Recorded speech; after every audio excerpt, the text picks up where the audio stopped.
The warning unheeded.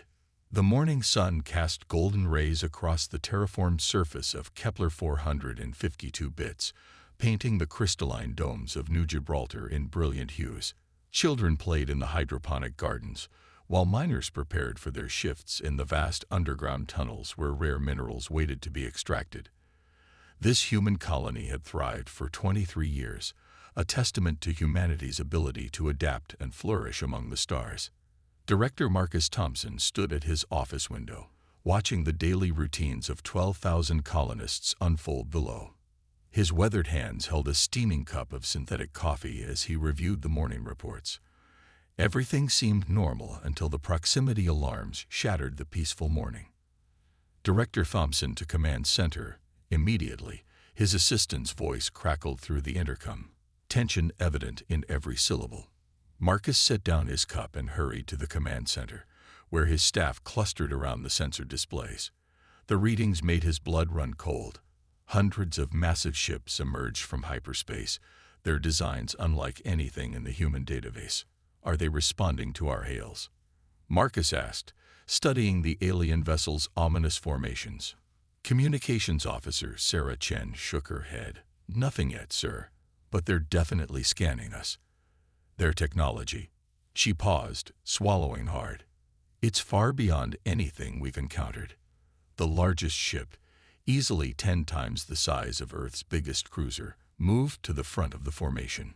Its hull gleamed with an otherworldly metal that seemed to shift colors as it caught the light. Weapon ports lined its sides like the scales of some ancient dragon.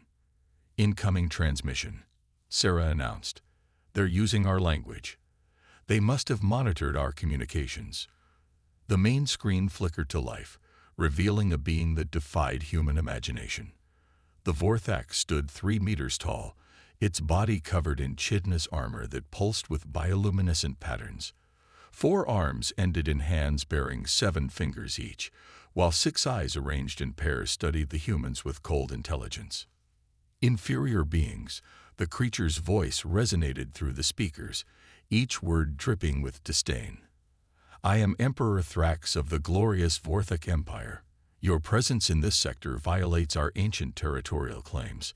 You will surrender immediately or face annihilation. Ambassador Elena Vasquez stepped forward. She had trained for first contact scenarios, though she'd never expected them to unfold like this. Her diplomatic training kicked in as she activated the response channel. Emperor Thrax, I am Ambassador Elena Vasquez of the United Earth Alliance.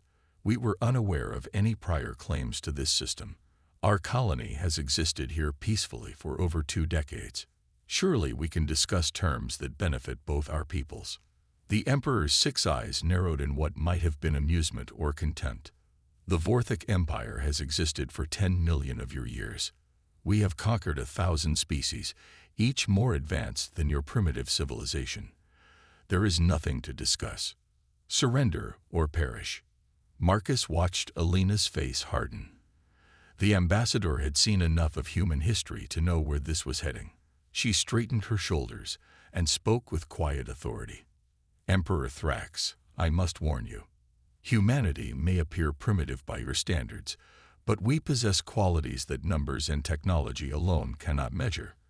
We've survived ice ages, plagues, and wars that would have destroyed lesser species. We've unified our planet and reached for the stars not through conquest, but through determination and innovation. I strongly advise you to reconsider your position. The Emperor's laughter boomed through the speakers, a sound like grinding metal. You dare threaten the Vorthak Empire? Your entire species has existed for barely a cosmic moment. We were traveling the stars when your ancestors were learning to create fire. Your warnings are meaningless. Elena's expression remained calm, but Marcus noticed her hands clenching behind her back. This is not a threat, Emperor. It's a sincere warning. Humanity has faced extinction before and emerged stronger. We value peace, but we excel at war when forced to fight. Please, for the sake of your own people, withdraw your fleet and let us negotiate fairly. Enough. Thrax roared. Your babbling grows tiresome. You have 1 of your hours to surrender. After that, We will take what we want and exterminate your colony as an example to your homeworld." The transmission cut off abruptly. The command center fell silent except for the steady beeping of sensor displays tracking the enemy fleet's movements. "What are our defensive capabilities?" Marcus asked his security chief, though he already knew the answer would be insufficient. Commander James Mitchell pulled up the inventory. "We have 6 patrol craft, mostly for asteroid defense. Some mining lasers we could repurpose as weapons. The colony's shield generator might hold against light bombardment for a few hours at most." "It's not enough," Elena said quietly. "Not against that fleet." Marcus nodded grimly. "Send a priority message to Earth. Full documentation of this encounter. If we don't survive, they need to know what's coming." "Already transmitted," Sarah confirmed. "But Earth is 15 light-years away. Even with quantum communication, any response will take time." Elena turned to face the group. "Then we prepare for the worst while hoping for the best. But first, we give them one more chance to reconsider." An hour passed with agonizing slowness. The Vorthek fleet maintained its position, weapons powered but not yet aimed. As the deadline approached, Elena opened a channel to the Emperor's flagship. "Emperor Thrax, this is Ambassador Vasquez. I implore you one final time. Do not do this. Humanity has survived every challenge thrown at us. We've turned deserts into gardens, cured incurable diseases, and united bitter enemies under common cause. We warn you not out of fear, but out of mercy. If you attack us, you will awaken something in humanity that the galaxy has never seen. Please, choose peace." The Emperor's image appeared again, his expression unreadable. "Your time is up, primitive. Since you refuse to submit, you will serve as an example. Perhaps your homeworld will be wiser when we arrive there next." The first energy blast struck the colony's shields, sending ripples of blue light across the protective dome. The ground shook as more weapons fire followed, each impact weakening their defenses. "Shields down to 60%, Mitchell reported. "They're using some kind of phased energy weapon. Our shields aren't designed for this." Marcus activated the colony-wide alert. "All citizens to underground shelters immediately." "This is not a drill." Security teams to defensive positions. As chaos erupted across the colony, Elena maintained her composure at the communication station. She began transmitting on an encrypted frequency known only to Earth's military command. Activation code: Prometheus Rising. "The giants have awakened. Repeat, the giants have awakened." Sarah looked at her in confusion. "What does that mean?" Elena's smile was sad but determined.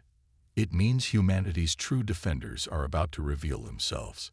The Vorthek think we're primitive because they've only seen our peaceful face.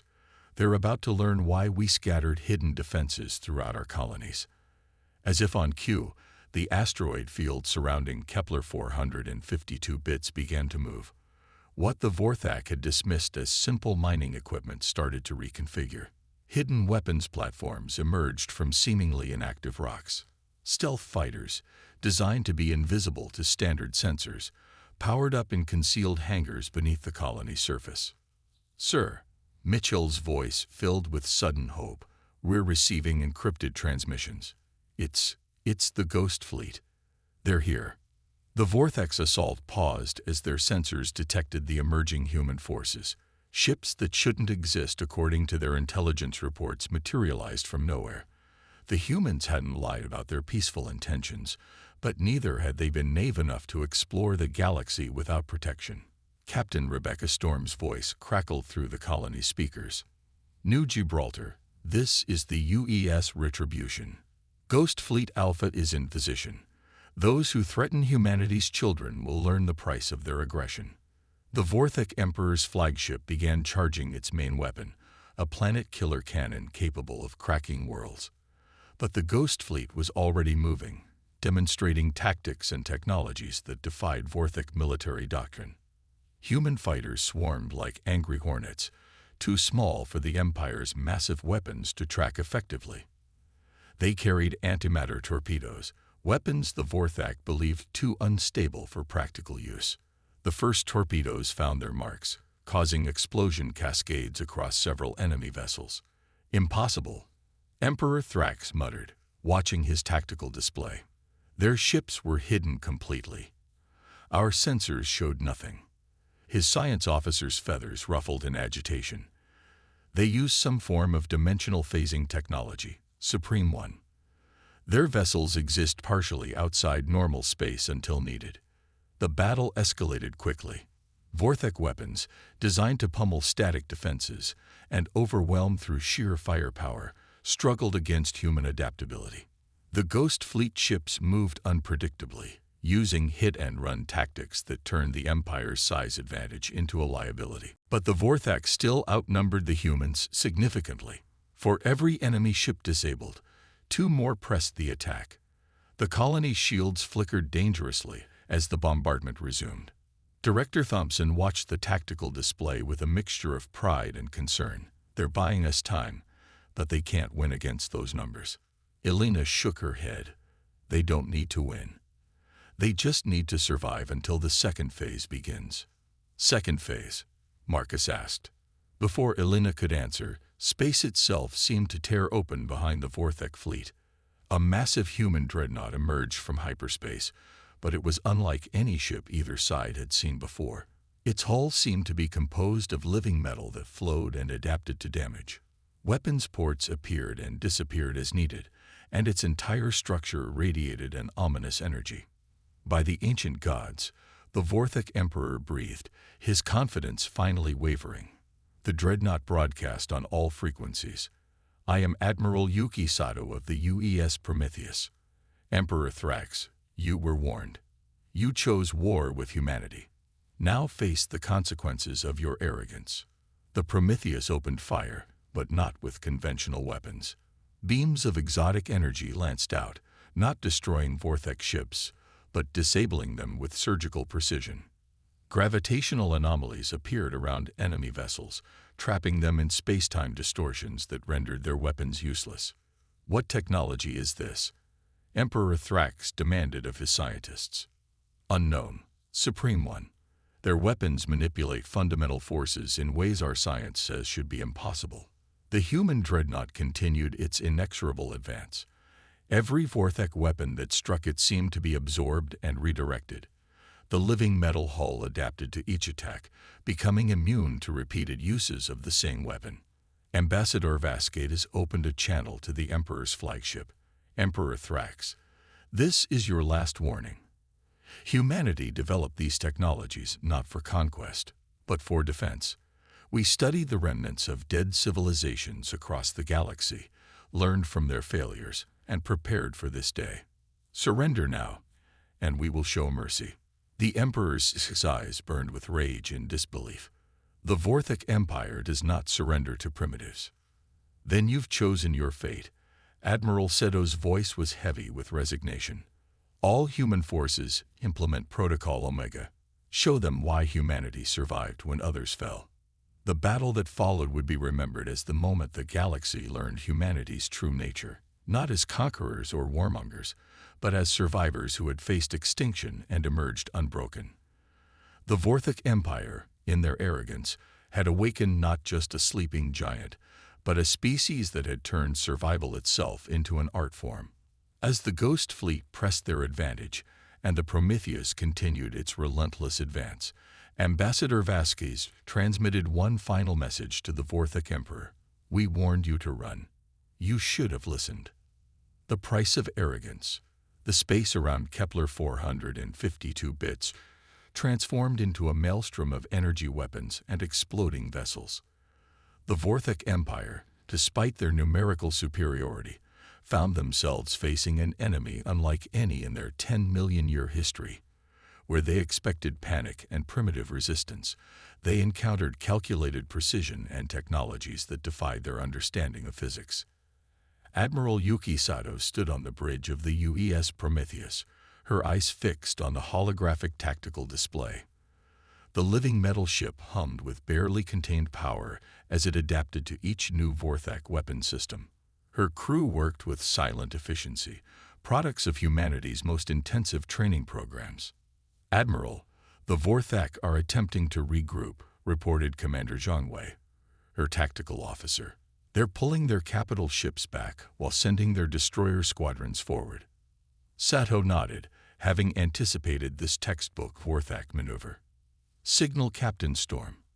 Execute Maneuver Hydra 7. The Ghost Fleet responded instantly. What appeared to be a retreat suddenly reversed, as human ships split into smaller combat groups. Each group targeted specific Vorthak formations, using the enemy's own standard tactics against them. The destroyers, expecting to pursue fleeing opponents, instead found themselves surrounded by nimble human fighters that their weapons couldn't track.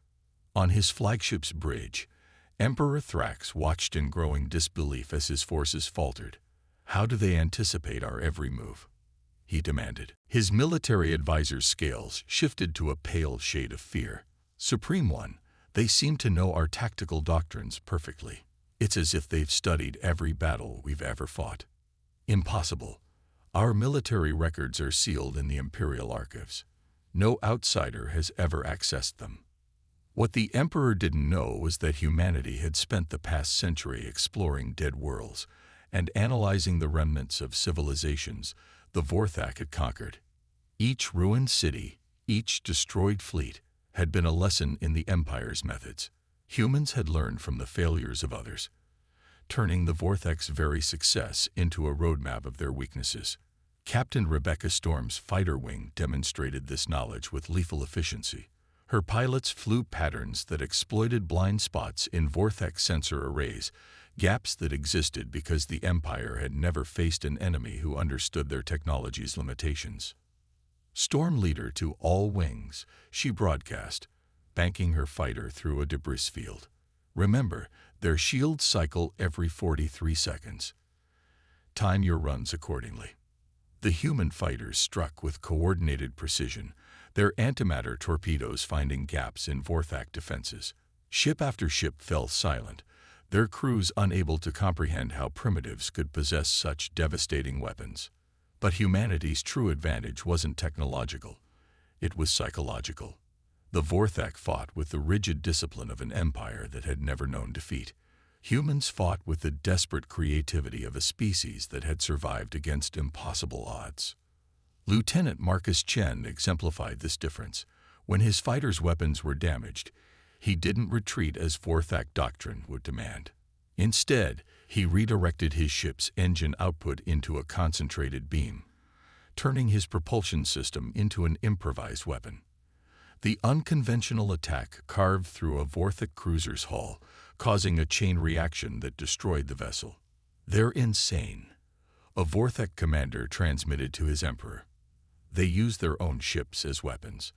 They fight without regard for military convention." Emperor Thrax's response was cut short as the Prometheus unleashed its most devastating capability. The dreadnought's hull reconfigured, revealing a weapon that seemed to tear at the fabric of space itself. Reality warped around targeted Vorthak ships, subjecting them to time dilation effects that aged their components thousands of years in seconds. Pristine warships crumbled into ancient husks, their crews trapped in temporal bubbles where minutes passed like millennia. Admiral Sato, her science officer, reported, "The Vorthak fleet has lost 40% combat effectiveness. Their command structure is breaking down." Sato's expression remained impassive. "Maintain pressure, but watch for their planet-killer weapon. They'll use it when they get desperate enough." Her prediction proved accurate. The Emperor, watching his glorious armada reduced to floating scrap, made a fateful decision. "Charge the annihilator cannon. If we cannot have this world, we'll ensure the humans can't either." The massive weapon on the Emperor's flagship began to glow with apocalyptic energy. It had cracked worlds and shattered moons, a testament to Vorthak's technological might. But as it charged, humanity revealed another card they'd been holding. Dr. Sarah Martinez, aboard the science vessel UES Darwin, activated a device that represented 20 years of theoretical physics research. Quantum field generator online, initiating reality anchor protocol.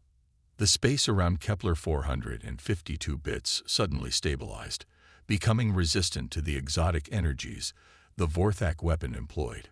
When the Annihilator cannon fired, its planet-killing beam struck an invisible barrier and dissipated harmlessly. Impossible, Emperor Thrax roared. Nothing can stop the Annihilator. His science officers' readings defied everything they knew about physics. They've somehow reinforced local space-time. Our weapon's quantum destabilization effect cannot penetrate their defense. The failure of their ultimate weapon shattered Vorthak morale. Ships that had fought with mechanical precision began to break formation. Some attempted to flee, only to find human interdiction fields preventing their escape to hyperspace. Ambassador Elena Vasquez chose this moment to broadcast from the colony. Emperor Thrax, your fleet is beaten. Surrender now, and we guarantee the safety of your surviving crews. Continue fighting and face complete annihilation. The choice is yours. The Emperor's 6 eyes blazed with hatred and wounded pride. The Vorthak Empire has never surrendered. We will die before submitting to primitives. That can be arranged, Admiral Seto replied coldly. But her next words surprised everyone. However, humanity offers another option. We have no desire for genocide. Surrender, and we will allow your fleet to return home with a message for your empire. The bridge of the Vorthak flagship fell silent. Finally, the Emperor's military advisor spoke what others dared not. Supreme One, we have lost 60% of our fleet. Our weapons are ineffective. Perhaps survival serves the Empire better than pointless death. Emperor Thrax stood motionless for long moments, his armor's bioluminescent patterns flickering with his internal struggle. The weight of 10 million years of Vorthak supremacy pressed against the reality of their current defeat. What message would you have us carry? He asked finally, each word seeming to physically pain him. Admiral Seto's response was measured but firm. Tell your empire that humanity extends its hand in friendship to those who approach in peace. But to those who come with weapons and demands of surrender, we offer only this warning. We are the survivors of ice ages, plagues, and nuclear fire. We are the children of a death world who looked at the stars and chose to reach them not through conquest, but through determination. We do not seek war, but we have mastered it.